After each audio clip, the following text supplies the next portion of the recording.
Bonjour à tous, j'espère que vous allez bien. Je vous propose donc une nouvelle recette cette semaine. Et cette semaine, je vais vous proposer une recette de dessert, tout simplement pour mettre à l'honneur les mamans. La fête, c'est dimanche. Et donc du coup, on va marquer le coup. Mais j'ai pas envie de passer non plus toute la journée en cuisine. Donc cette recette vous permet en fait d'anticiper. C'est une recette tout simplement avec une cuisson sous vide. Vous allez me dire quoi? Une cuisson sous vide avec les fruits. Vous savez, je vous avais déjà parlé de la fameuse salade de fruits en cuisson sous vide que j'adore. Et bien là, en fait, c'est une recette que je vais dresser en verrine. C'est une mousse chocolat blanc avec des fraises qui sont cuites légèrement en sous vide et qui vous permet donc d'anticiper votre dessert la veille ou 2 jours avant. Voilà. Donc c'est une recette exclusive TM6 et je vous propose de la réaliser avec vous en direct. Donc la recette, elle est toute simple, c'est fraises sous vide et mousse au chocolat blanc. C'est un petit dessert qu'on va faire en verrine.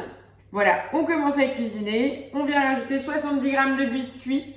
Donc c'est pas précisé, moi j'ai choisi du spéculoos parce que j'aime bien la cannelle, vous connaissez mes origines. Avec la fraise, ça passe très bien. Vous pouvez prendre du palais breton, un petit biscuit, un petit beurre, etc. À vous de choisir, ou même moitié-moitié si vous trouvez ça trop sucré. Allez, je mets mes 70 g dans le bol. On va venir les mixer puisque ça va être une petite couche qu'on va mettre au fond de la verrine. Je viens mettre le couvercle et le gobelet doseur. On ne s'effraie pas, on part pour 4 secondes à la vitesse 5. Voilà, on retrouve notre petit crumble de spéculoos. Voilà, il ne reste plus rien dans mon bol. Je repose le bol. Je réserve le spéculoos pour le dressage, tout simplement. Donc on nous demande bien de transvaser, c'est noté. Maintenant, dans mon même bol sec, je viens rajouter le fouet. Donc pensez-y, on met le fouet sur l'axe du couteau et on vient faire un quart de tour. Celui-ci doit être fixé. Je dois pouvoir maintenir en fait mon bol rien qu'avec le fouet. Et autre consigne d'utilisation du fouet, on ne dépasse jamais la vitesse 4. Allez, c'est parti, je vais mettre 200 g de crème à 35%. Donc là, j'ai changé de fournisseur, je vais tester la nouvelle crème Candia qui met en avant justement la crème à fouetter en petite briquette de 200 g en 35%. Voilà, petit test, comme ça si vous avez juste une petite quantité nécessaire, ça vous évite d'acheter les grandes briques d'1 litre. Bon, c'est donné 200 g comme d'habitude, j'ai réussi en pressant en totalité 194 g. On est pas mal. Voilà, donc c'est la facile à monter de Candia, 35%. On va voir si elle est aussi efficace que ma crème professionnelle. Donc je vais mettre le couvercle et le gobelet doseur, c'est parti. Donc là on va venir fouetter tout simplement sans temps, mais à la vitesse 3. Donc c'est nous qui allons rester à côté pour écouter, visualiser, parce que le temps, comme je vous le disais, c'est toujours aléatoire en fonction de la qualité de la crème. Là elle sort du frigo, elle est bien froide.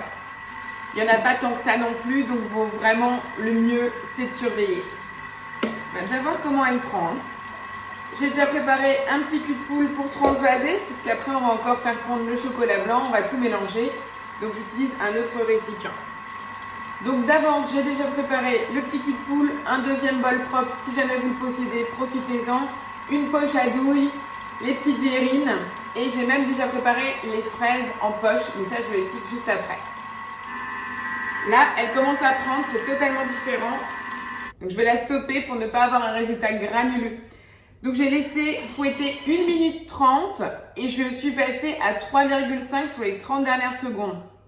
Et je retire toujours le gobelet doseur puisque plus on intègre de l'air, plus je trouve qu'il y a une meilleure prise. Attention, vous êtes prêts? La chantilly au Thermomix, la voilà. Elle est ferme, elle est comme il le faut. Elle fonctionne, c'est un tout petit peu plus long que la crème pro. Mais par contre, le format est quand même nettement plus pratique d'avoir que 200 g de crème plutôt que d'avoir 1 litre d'ouvert. Ça nous fait un petit dessert rapide. Regardez, elle est bien ferme. C'est vraiment sans effets spéciaux. Je réserve ma crème fouettée dans mon cul de poule en attendant la suite de l'étape. Voilà, maintenant, après avoir transvasé ma crème chantilly, ma crème fouettée, je repars avec un bol propre. C'est pas spécifié dans la recette, mais c'est moi qui ai envie. Et je viens mettre maintenant mes 100 g de chocolat blanc. On vient rajouter le couvercle et le gobelet doseur. Et on va partir 10 secondes à la vitesse 9. Voilà, donc là c'est vraiment pour réduire votre chocolat en purée, mais pas trop. On vient rajouter une demi-gousse de vanille qu'on vient gratter. Donc là je l'ai coupée, je vais venir la gratter directement dans le bol. Voilà, on a récupéré une belle partie. Qu'est-ce qu'on fait avec la base de la gousse? On la fait sécher à l'air libre et après vous venez la mettre dans votre sucre et on mixera le tout ensemble. Vous aurez une nouvelle quantité de sucre vanillé maison. Allez, là on est prêt. On remet le couvercle avec le gobelet et on va venir faire fondre le tout pendant 4 minutes à 50 degrés, vitesse 1. Et voilà, notre chocolat blanc à la vanille vient de fondre. On voit bien les petits picots de vanille. À ce mélange chocolat blanc vanillé, on va venir rajouter 200 g de fromage frais à tartiner. Je viens mettre le couvercle et le gobelet doseur et je viens mélanger le tout 30 secondes à la vitesse 3.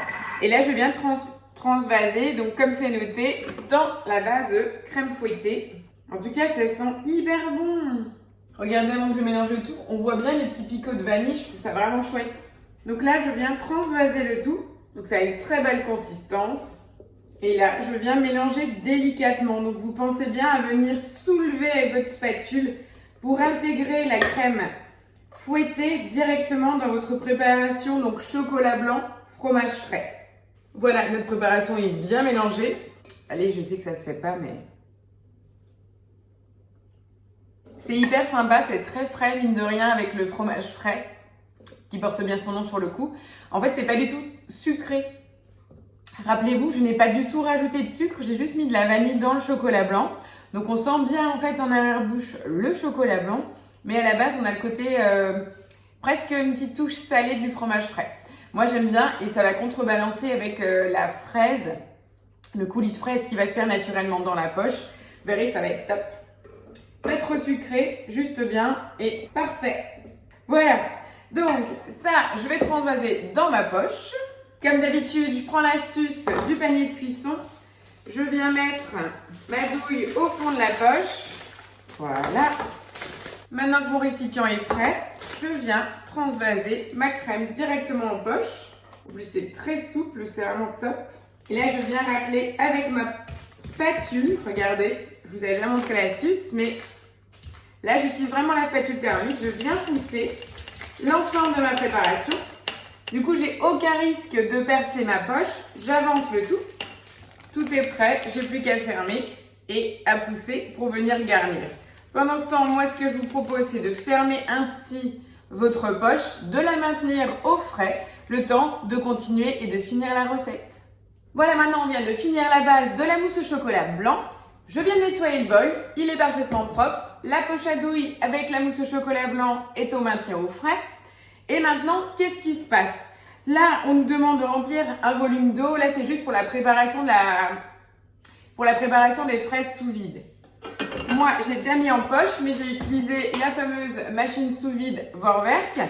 Et pour celle qui l'a possédée, parce qu'elle a été offerte lors de votre achat, et beaucoup l'ont achetée sur la boutique en ligne, vous avez en fait deux versions. Vous avez la version préparation sèche ou humide, et également en fait le vide d'air normal ou doux. Vraiment plus doux, pourquoi? Pour justement les choses fragiles. Donc moi j'ai utilisé la préparation humide et aspiration d'air douce pour ne pas abîmer mes fraises. Alors je vous explique. Dans la recette, on nous demande de mettre 200 g de fraises dans une poche avec une cuillère à café de cannelle et un zeste d'orange. Donc ma poche est déjà prête. Vous avez ici la cannelle et les zestes d'orange. Alors vous allez me dire, pourquoi je ne l'ai pas fait dans la vidéo? Je sais que je vais avoir la remarque, alors je vous le dis. J'ai tout simplement acheté mes fraises hier et donc après les avoir lavées, j'ai préféré les mettre de suite dans ma poche sous vide en ayant pesé la quantité, tout simplement pour garder une qualité optimale de fraises. Donc pensez-y, c'est une astuce aussi que je voulais vous donner dans cette vidéo. Si vous achetez des jolies fraises et que vous prévoyez de faire cette recette ou que vous n'avez pas le temps de les consommer de suite, pensez à les mettre sous vide directement. Vous avez vu, elles ne sont pas abîmées du tout. On les retrouve des deux côtés. Les plus gros, je les ai coupés en deux. Voilà. C'est une astuce aussi anti-gaspi. Donc voilà. Sous vide, on est prêt. avec la cannelle et l'orange. Ça va donner aussi le côté aromatique pendant la cuisson.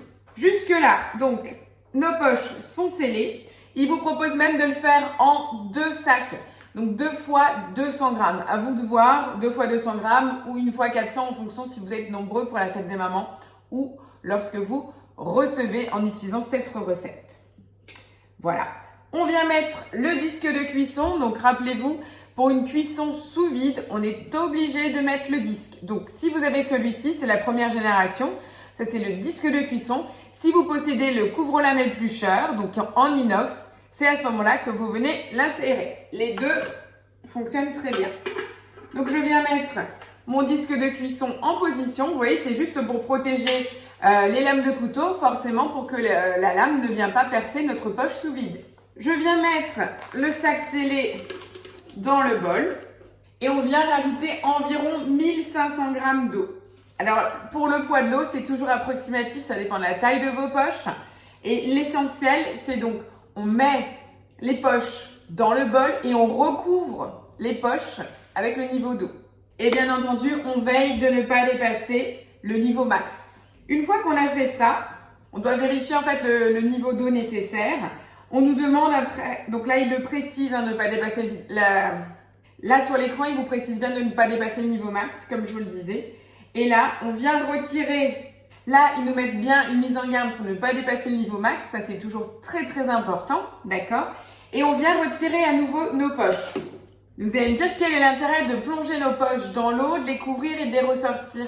C'est en fait pour ajuster le niveau d'eau optimal. Mais pour la cuisson sous vide, on vient toujours mesurer. On retire les poches. On rajoute le jus de citron ou du vinaigre obligatoirement dans notre eau de cuisson. Pour éviter l'oxydation, c'est toujours comme ça. Et ça, c'est à ne pas oublier. On vient mettre le couvercle et le gobelet doseur parce qu'on va commencer à mettre en chauffe avant d'intégrer nos poches. On part là pour 15 minutes, 80 degrés.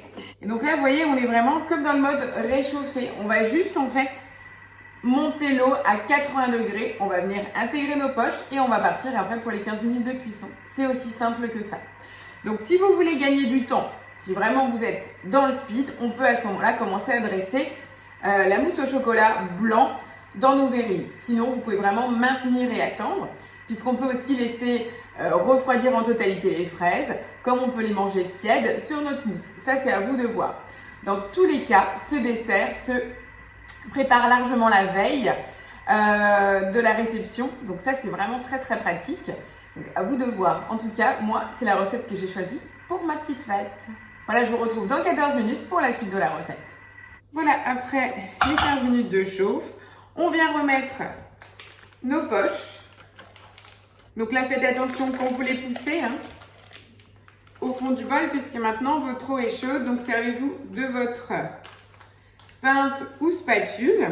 On remet bien entendu le couvercle avec le gobelet doseur. Et là, on part pour 18 minutes à 80 degrés toujours.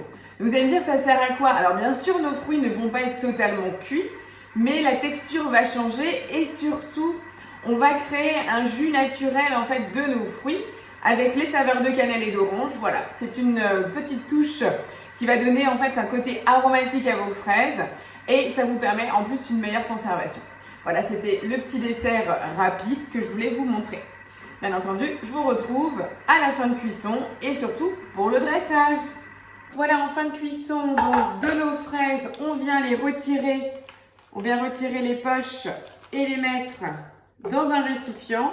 Donc comme je vous le disais, soit vous les consommez tièdes, soit vous le passez quand même au réfrigérateur. Donc là, on voit vraiment les fraises qui sont devenues plus molles et surtout, elles ont créé un super jus. Donc là, en fait, il est conseillé dans la recette de laisser au réfrigérateur une quinzaine de minutes et de dresser donc nos verrines. Au moment de servir, répartir les biscuits métés au fond, la couche de mousse au chocolat blanc et nos fraises. Donc moi, je vous propose, on va les mettre au réfrigérateur et on va en profiter pour commencer le dressage des verrines. Voilà, donc le temps de rafraîchissement de nos fraises au réfrigérateur. Je viens répartir donc notre poudre de spéculoos. Donc la recette est calculée pour 6 verrines. Après, tout dépend aussi de la taille de vos verrines. C'est comme toujours, plus elles sont grandes, vous n'en aurez plus que 4. Tout dépend après le nombre que vous avez besoin. Là, j'ai choisi 4 petites verrines et 2 plus grandes pour plus de gourmandise. Bien répartir de façon égale.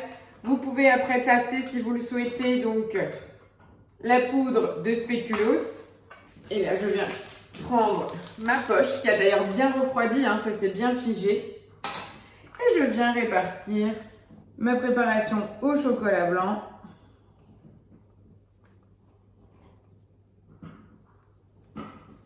Voilà, j'ai la base, donc mes 2 bases de verrine. À vous de voir après celle que vous préférez. Vous voyez le format. Et là-dessus, on va venir donc ouvrir nos poches de fraises. On va le faire ensemble. Je vais venir couper la poche et répartir la totalité dans un saladier. On a vraiment quelque chose de super moelleux du coup avec les fraises. Vous avez vu en fait l'avantage avec la cuisson sous vide, on récupère un super sirop de fraises.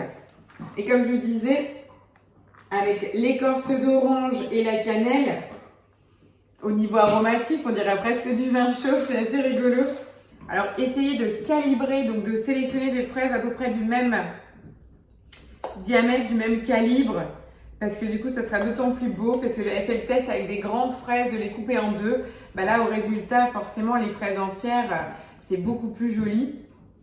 Mais le coulis, la sauce là que ça a donné, c'est hyper nappant. Regardez toutes ces jolies verrines. C'est pas joli? Voilà, avec ça, je vais fêter ma fête des mamans. Je vous souhaite à toutes une belle fête des mamans et je vous donne rendez-vous la semaine prochaine pour une autre recette encore plus gourmande. Belle semaine à vous, ciao ciao!